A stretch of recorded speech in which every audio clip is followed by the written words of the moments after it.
Hello friends, good morning. Very very good morning to all of you. आप सभी साथियों का एक बार फिर से बहुत बहुत स्वागत है।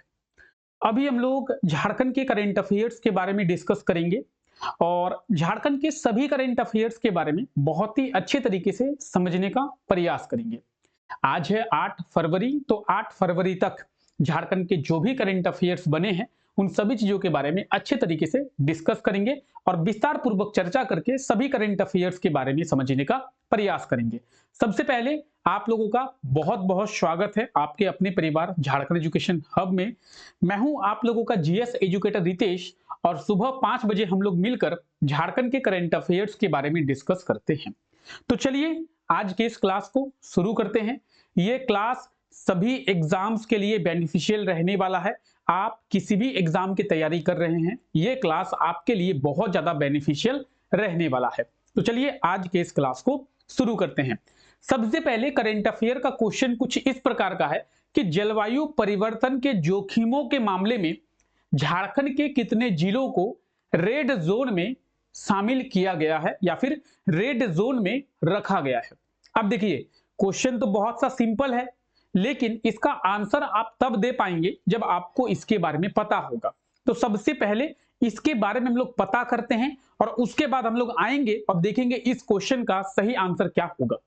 अगर हम लोग बात करें झारखंड में क्लाइमेट चेंज की, यानी जलवायु परिवर्तन की, तो झारखंड के अलग अलग क्षेत्र में आपको अलग अलग क्लाइमेट जो है वो देखने को मिलेगा। जैसे अगर बात करें क्लाइमेट की, तो रांची का क्लाइमेट कुछ और है, रांची की जलवायु कुछ और है। धनबाद का क्लाइमेट कुछ और देखने को मिलेगा, हजारीबाग का क्लाइमेट कुछ और देखने को मिलेगा। तो अलग अलग क्षेत्रों में अलग अलग जलवायु जो है आपको देखने को मिलेगी, कहीं ना कहीं आपको ये तो पता ही होगा। लेकिन बात करेंगे कि जलवायु अगर चेंज होता है, क्लाइमेट अगर चेंज होता है, तो कौन सा क्षेत्र उस क्लाइमेट चेंज को एब्जॉर्ब कर पाएगा या फिर कौन सा ऐसा एरिया है जो उस क्लाइमेट चेंज को संभाल पाएगा, उस क्लाइमेट चेंज को झेल पाएगा। तो क्लाइमेट चेंज को झेलने के मामले में झारखंड के 10 जिलों को रेड जोन में रखा गया है। अब झारखंड के 10 जिलों को रेड जोन में रखा गया है, तो रेड जोन में रखने का क्या मतलब है भाई? रेड जोन में रखने का मतलब यह है कि ये जो जिले हैं क्लाइमेट चेंज को संभाल नहीं पाते हैं, या फिर क्लाइमेट जब चेंज होता है तो सबसे बुरी स्थिति इन जिलों में ही देखा जाता है। तो ये कौन कौन से जिले हैं, आइए उसके बारे में भी विस्तार पूर्वक चर्चा करते हैं। सबसे पहले आप ये देख सकते हैं कि जलवायु परिवर्तन के जोखिम झेलने वाले जिलों में झारखंड के 10 जिलों को रेड जोन में रखा गया है। अब ये 10 जिले कौन कौन है, आइए इसके बारे में बात करते हैं। तो आप देखेंगे 10 जिलों में साहेबगंज, पाकुड़, चतरा, गढ़वा, पलामू, गिरिडीह, हजारीबाग, बोकारो, खूंटी और गोड्डा, यही वो 10 जिले हैं जिन्हें रेड जोन में रखा गया है। किसमें? तो क्लाइमेट चेंज में। अगर क्लाइमेट चेंज होता है तो इन क्षेत्रों में सबसे ज्यादा असर जो है वो देखने को मिलता है। ठीक है, ये है झारखंड के वो 10 जिले जिन्हें रेड जोन में रखा गया है। अच्छा, ये जो रिपोर्ट है, ये रिपोर्ट भारत सरकार के जलवायु परिवर्तन मंत्रालय के द्वारा दिया गया है। साथ ही साथ देश के 50 जिलों में झारखंड के 2 जिले को, जो कि है साहेबगंज और गिरिडीह, शामिल किया गया है।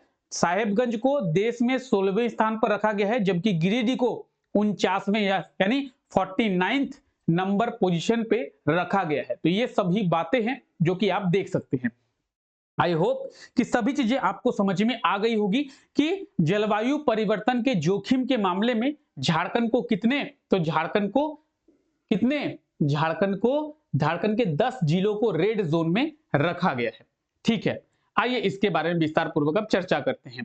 ये रहा आपके पास करंट अफेयर्स का क्वेश्चन और अब आप लोग कमेंट करके बताएंगे कि इस क्वेश्चन का सही आंसर क्या होगा। देखिए, जितनी चीजें मुझे आप लोगों को बतानी थी, जितनी चीजें मुझे आप लोगों को समझानी थी, मैं तो समझा चुका हूं।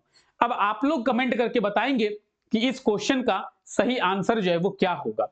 तो एकदम आप लोग कमेंट कर सकते हैं कि ऑप्शन ए, बी, सी या डी, जो भी इसका सही आंसर होगा कमेंट करके जरूर बताएं। ठीक है, खैर आगे चलते हैं हम लोग। अच्छा, क्लास का पीडीएफ टेलीग्राम पे मिल जाएगा। टेलीग्राम का लिंक नीचे डिस्क्रिप्शन में दिया हुआ है। साथ ही साथ झारखंड करंट अफेयर्स के कुछ अच्छे बुक्स का लिंक नीचे दिया हुआ है। झारखंड जीके के भी कुछ इंपॉर्टेंट बुक्स का लिंक नीचे दिया हुआ है, तो एक बार डिस्क्रिप्शन को जरूर चेक करें। अगर आपको बुक्स परचेज करने हैं तो उसका लिंक नीचे डिस्क्रिप्शन में दिया हुआ है। आप हमें इंस्टाग्राम पे भी फॉलो कर सकते हैं। इंस्टाग्राम पे भी झारखंड एजुकेशन हब के नाम से आपको आईडी मिल जाएगी। और अगर आपको कोई डाउट होता है, अगर आपको कुछ मैसेज करना है, अगर आपको कुछ पूछना है, तो आप इंस्टाग्राम पे मैसेज कर सकते हैं। ठीक है, इसका भी लिंक नीचे डिस्क्रिप्शन में दिया हुआ है। चलिए आगे बात करते हैं। मलेशिया में आयोजित under 19 women's T20 world cup में किस देश की टीम जो है वो विजेता बनी है? अच्छा, मलेशिया में क्या हुआ था? तो मलेशिया में under 19 women's T20 world cup का आयोजन हुआ था। वुमेन्स T20 वर्ल्ड कप, याद रखें, बहुत इंपॉर्टेंट है। इसमें कौन से देश की टीम विजेता बनी है? आइए इसके बारे में भी हम लोग डिस्कस करते हैं। सबसे पहले तो हम लोग इस चीज के बारे में चर्चा करेंगे। चर्चा का विषय हमारा ये होगा कि मलेशिया में क्या हुआ था। तो वुमेन्स T20 वर्ल्ड कप, वो भी अंडर 19। अंडर 19 का क्या मतलब है? अंडर 19 का मतलब है कि जितने भी खिलाड़ी होंगे उनका एज 19 साल से कम होगा। अंडर 19 19 साल से कम सभी का एज होगा। और उस अंडर 19 वुमेन्स वर्ल्ड कप में हमारे देश की टीम विजेता बनी है, यानी भारतीय टीम विजेता बनी है, भारतीय महिला टीम। तो कहीं ना कहीं हमारे लिए बहुत ही गर्व की बात है ना? तो इस चीज को आप लोगों को याद रखना है। अच्छा, under 19 T20 women's world cup 2025 आयोजन कहां पे हुआ था? तो मलेशिया में। क्वेश्चन इस प्रकार से भी पूछा जा सकता है कि under 19 women's T20 world cup 2025 का आयोजन किस देश में किया गया था? तो वो किया गया था मलेशिया में। कौन से देश की टीम विजेता बनी है? तो वो बनी है भारतीय टीम विजेता बनी है। अच्छा, भारतीय टीम अगर विजेता बनी है तो कोई टीम उप विजेता भी रही होगी, किसी को तो हराकर विजेता बनी है। तो उप विजेता कौन रही है? रनर अप टीम कौन रही है? तो अगर बात करें रनर अप की, विनर तो हो गई इंडियन वुमेन्स टीम, लेकिन रनर अप की बात करें तो साउथ अफ्रीका की टीम जो है वो रनर अप रही है, यानी दक्षिण अफ्रीका की महिला टीम कौन रही है? तो उप विजेता रही है। सभी बातें यहां पे दी हुई है। देखेंगे कि मलेशिया में आयोजित किया गया था क्या? Under 19 women's T20 world cup. इसमें भारतीय टीम विजेता बनी है। फाइनल मुकाबले में भारतीय टीम दक्षिण अफ्रीका की टीम को हराकर विजेता जो है वो बनी है। दक्षिण अफ्रीका की टीम ने 83 रन बनाए थे और 84 रन का टारगेट दिया था। 84 रन का टारगेट दिया था। 84 रन साउथ अफ्रीका की टीम ने बनाए थे और भारत को 84 रन्स का टारगेट दिया था, जिसे भारत ने बहुत ही इजीली प्राप्त कर लिया। और ये आप हमारी चैंपियंस को देख सकते हैं, है ना? ये आप हमारी चैंपियंस को देख सकते हैं। तो कहीं ना कहीं इस तस्वीर को देखने के बाद आपके फेस पे एक स्माइल आनी चाहिए कि हमारे देश का नाम रोशन हुआ है। हमारी जो ये चैंपियंस है, ये हमारे देश में ट्रॉफी लेके आई है। ठीक है, तो एक बार इन्हीं के लिए जल्दी से क्लास को लाइक कर दें। एक बार इन्हीं चैंपियंस के लिए क्लास को जल्दी से लाइक कर दें। ठीक है, चलिए आइए, तो अब हम लोग बढ़ते हैं क्वेश्चन की ओर। ये था करंट अफेयर का क्वेश्चन। बताएंगे क्या होगा सही आंसर? तो बहुत आसानी से आप आंसर दे सकते हैं कि भारतीय टीम जो है वो विजेता बनी है, ऑप्शन डी। और इसी प्रकार से आपको पहले वाले करंट अफेयर्स के क्वेश्चन का आंसर देना है, अभी जिसे हम लोग छोड़ के आए हैं। आप लोगों के भरोसे छोड़े हैं भाई, आप ही लोगों को आंसर देना है। ऐसा नहीं है कि सर छोड़ दिए तो छोड़ दिए, आप ही लोगों के लिए छोड़ा गया है भाई, आप लोगों को आंसर देना है। खैर आगे बढ़ते हैं, आइए विस्तार पूर्वक अब हम लोग और चर्चा करते हैं। झारखंड की किस झील को रामसर सूची में शामिल किया गया है? अच्छा, ये कौन सा सूची है सर? रामसर सूची है ना? यही तो आया होगा कि सर ये कौन सा सूची है? रामसर सूची।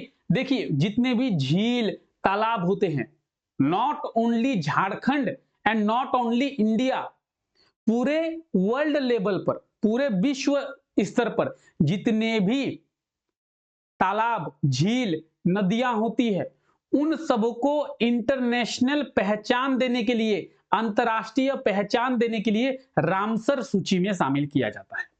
आप बोलेंगे सर इतना तो समझ में आ गया, तो सर झारखंड के किसी झील को शामिल किया गया है क्या? हाँ जी किया गया है। सर किसे किया गया है? उदभा झील को। किसे?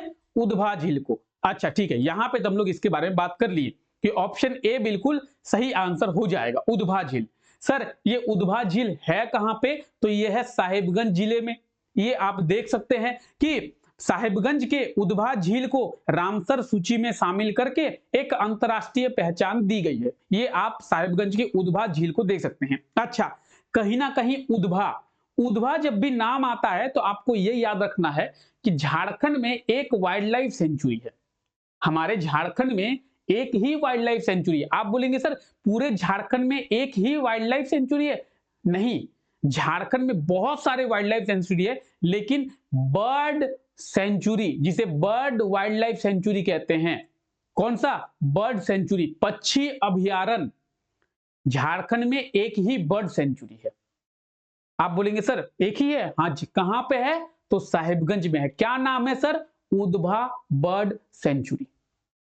झारखंड में एक ही बर्ड सेंचुरी है जो कि है उद्भा बर्ड सेंचुरी। ठीक है, और उसी उद्भा बर्ड सेंचुरी में आपको यह देखने को मिलेगा जो कि है उद्भा लेक यानी उद्भा झील, और इसे रामसर सूची में शामिल किया गया है। तो सभी चीजें यहां पे दी हुई है। अच्छा, झारखंड से एक, तो आप देखेंगे भारत के पूरे देश के कुल 79 झील और तालाबों को रामसर सूची में शामिल किया गया है।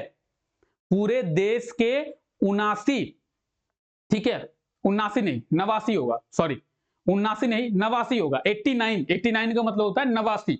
ठीक है, ये थोड़ा है कंफ्यूजन वाला, 89 पूरे देश के होता है भाई, कभी 79 कभी 89, ठीक है, कभी 89 कुछ भी बोलते हैं। तो 89 जो है वो 89 याद रखिए, 89 झील और तालाबों का शामिल किया गया। अगर हम लोग वर्ल्ड लेवल पर बात करें, विश्व स्तर की बात करें, तो विश्व स्तर के 2400 झील। क्लियर? झारखंड के एक, झारखंड से किसे? उद्भा।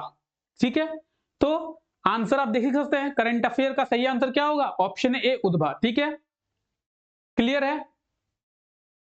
चलिए नोट्स आप लोग बनाते हुए चलेंगे इसके। ठीक है, आगे बात करते हैं। झारखंड के किस जिले से 12 से 14 करोड़ वर्ष पुराना पादप जीवाश्म मिला है? बहुत इंपॉर्टेंट क्वेश्चन है। झारखंड के किस जिले से 12 से 14 करोड़ वर्ष पुराना पादप जीवाश्म मिला है? तो बिल्कुल इसका सही आंसर हो जाएगा गुमला। क्या होगा? गुमला। आइए बात करते हैं इसके बारे में।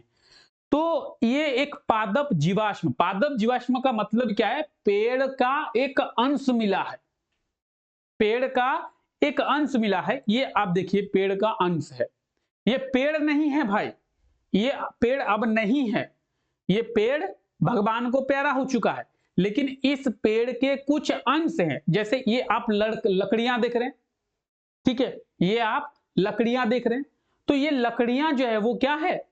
अंश है। ठीक है, तो इसी प्रकार के कुछ अंश मिले हैं जो कि कहा जा रहा है, किसके द्वारा कहा जा रहा है भाई? मैं कह रहा हूं क्या कि आप कह रहे हैं? सर कह कौन रहा है? तो जियोलॉजिकल सर्वे ऑफ इंडिया। कौन कह रहा है? जियोलॉजिकल सर्वे ऑफ इंडिया, भारतीय पुरातात्विक विभाग कह रही है। कौन क्या कह रही है? कि ये जो जीवाश्म मिला है ये 12 से 14 करोड़ वर्ष पुराना हो सकता है। 12-14 करोड़ नहीं, 12-14, हाँ 12 मतलब 12-14 लाख नहीं, 12-14 करोड़ वर्ष, 12-14 वर्ष नहीं, 12-14 करोड़ वर्ष पुराना हो सकता है। तो कहां से मिला है ये मिला है झारखंड के गुमला जिले से। अब गुमला की बात करेंगे, कहां पे है मैप में? ये रहा झारखंड का गुमला जिला। कहां पे है? तो ये झारखंड का आप गुमला जिला देख सकते हैं, और इसी गुमला जिले में क्या मिला है? तो 12-14 करोड़ वर्ष पुराना जीवाश्म मिला है, पादप जीवाश्म। ठीक है, तो सही answer option B Gumla. Clear? कोई दिक्कत, कोई परेशानी, किसी प्रकार की किसी को कोई दिक्कत है तो बता दो भाई, है कोई तो? आई होप सो कि नहीं होगा, लेकिन चलिए खैर आगे बात करते हैं। यहां पे रिटन फॉर्मेट में चीजें दी हुई है जिससे आप अपने नोट्स बना पाएंगे कि अच्छा क्या होगा इसका सही आंसर? पाकुड़ होगा ना? इसका सही आंसर पाकुड़ होगा जी, गुमला बता दिए, ठीक है। ऑप्शन सी होगा पाकुड़, ठीक है, पाकुड़ होगा इसका सही आंसर। अच्छा, मैप में भी पाकुड़ कहां पे है, ये तो गुमला है, ठीक है, गुमला भी आप लोग देख लीजिए। मैप में पाकुड़ की बात करें, ये है पाकुड़, पाकुड़ ये है। अच्छा, पाकुड़ कहां पे है, तो ये जो पूरा एरिया है, इस पूरे वाले एरिया को, इस पूरे एरिया को क्या कहते हैं, इस पूरे एरिया को संथाल परगना कहते हैं, ठीक है। तो पाकुड़ में मिला है जी, गुमला में नहीं, पाकुड़ में मिला है, ठीक है। देख लेंगे, यहां से आप लोग नोट्स बना लेंगे तो सही आंसर हो जाएगा इसका पाकुड़, ठीक है। चलिए, जैक का अध्यक्ष किसे बनाया गया है? जैक, जैक का क्या मतलब है? Jharkhand academic council.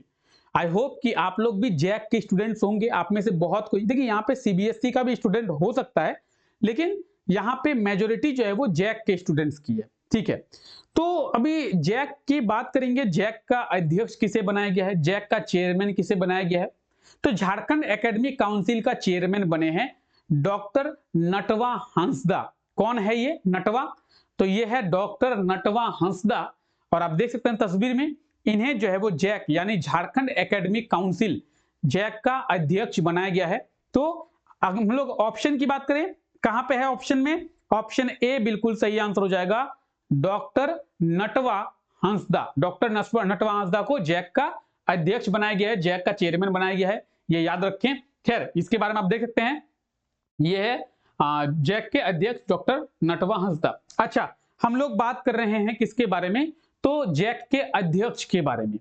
जैक के अध्यक्ष डॉक्टर नटवा हंसदा है, तो अगर एग्जाम में पूछ ले कि जैक के सेक्रेटरी कौन है, चेयरमैन तो नटवा जी हैं, तो सेक्रेटरी कौन है, सचिव कौन है भाई? तो जयंत कुमार मिश्रा। जयंत कुमार मिश्रा जैक के सचिव हैं, यानी सेक्रेटरी हैं। इस चीज को भी आप लोगों को याद रखना है, ठीक है। जितना इंपॉर्टेंट नटवा जी हैं, उतने ही इंपॉर्टेंट हमारे जयंत कुमार मिश्रा जी भी है, तो उन्हें भी आप लोगों को याद रखना है। क्लियर है? क्लियर? करंट अफेयर्स क्लियर है? समझ में आ गया? आई होप सो कि सभी करंट अफेयर्स सबको समझ में आ गया होगा। अब आइए आगे बढ़ते हैं। पिछले क्लास में आप लोगों को यह क्वेश्चन दिया गया था और कहा गया था कि इस क्वेश्चन का सही आंसर आप लोग कमेंट करके बताएंगे। क्वेश्चन था, झारखंड में कितने बीज ग्राम को स्थापित किया जाएगा? तो बताएंगे कि हमारे झारखंड में कितने बीज ग्राम स्थापित किए जाएंगे। तो सही आंसर होगा 10। आप लोग में से कुछ लोग कमेंट किए भी थे, सभी लोग क्लास करते हैं लेकिन कमेंट नहीं करते हैं। तो झारखंड में 10 बीज ग्राम को स्थापित किया जाएगा। ऑप्शन डी इसका बिल्कुल सही आंसर हो जाएगा, ठीक है। और बात करेंगे आज के लिए आपके क्वेश्चन की, तो ये रहा आज के लिए आपका क्वेश्चन। हाल ही में किसके द्वारा अबुआ बजट पोर्टल और ऐप का शुभारंभ किया गया है? तो अबुआ बजट पोर्टल और ऐप का शुभारंभ किनके द्वारा किया गया है? Option A, B, C, D आप देख सकते हैं, 4 ऑप्शन आपको दिए हुए हैं। पिछले क्लास में इसके बारे में हम लोग डिस्कस कर भी चुके हैं, तो एक बार आप लोग जल्दी से सही आंसर कमेंट करके बता देंगे कि इस क्वेश्चन का सही आंसर जो है वो क्या होगा, ठीक है। ऑप्शन ए, बी, सी और डी, जो भी इसका सही आंसर होगा कमेंट करके आप लोग जरूर बताएं। तो कैसा रहा बताइए, कैसा रहा? सही रहा? क्लास समझ में आ गया? किसी प्रकार की कोई दिक्कत नहीं हुई?